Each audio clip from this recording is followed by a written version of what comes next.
21 নম্বর অঙ্ক আছে, লিলি একা একটি কাজ 10 ঘন্টায় করতে পারে এবং মিলি একা ওই কাজটি 8 ঘন্টায় করতে পারে। লিলি ও মিলি একত্রে ওই কাজটি কত ঘন্টায় করতে পারবে? তাহলে এটা আগেও এরকম আছে অঙ্ক, চৌবাচ্চার অঙ্কের মতো। আমি বলছিলাম কি কাজ চৌবাচ্চা এগুলোর ক্ষেত্রে সবসময় কি 1 ঘন্টার কাজ আগে বের করতে হবে। তাহলে লিলি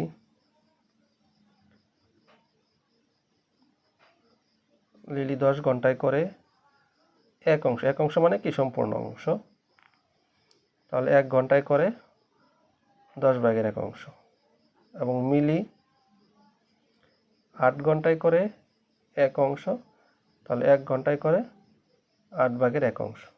তাহলে দুজনে একত্রে 1 ঘন্টায় করে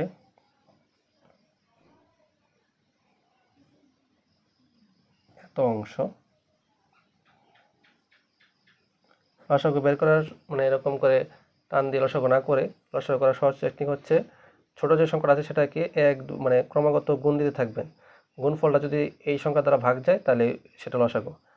8 8 দুগুণে 16, 16কে 10 দ্বারা ভাগ যায় না, 3 8 24, তাও যায় না। 5 8 40, 10 দ্বারা 40কে ভাগ করা যায়, তার মানে লসাগু হবে কত? 40। 10 দ্বারা 40কে ভাগ করলে কত হয়? 4 আর 5 এত অংশ। তাহলে কত? 40/9 অংশ। তাহলে 40/9 অংশ। তাহলে একত্রে 40/9 অংশ করে কত ঘন্টায়? 1 ঘন্টায়। তাহলে 1 বা সম্পূর্ণ অংশ করে কত? এটা ভগ্নাংশ থাকলে উল্টে যায়, 9 নিচে যাবে, 40 যাবে উপরে, এত ঘন্টায়। তাহলে 4 নং 36, 9 সমস্ত 4/4 ঘন্টায়। 4 নং 36 আর 4 যোগ করলে 40, ঠিক আছে? এই হচ্ছে আনসার।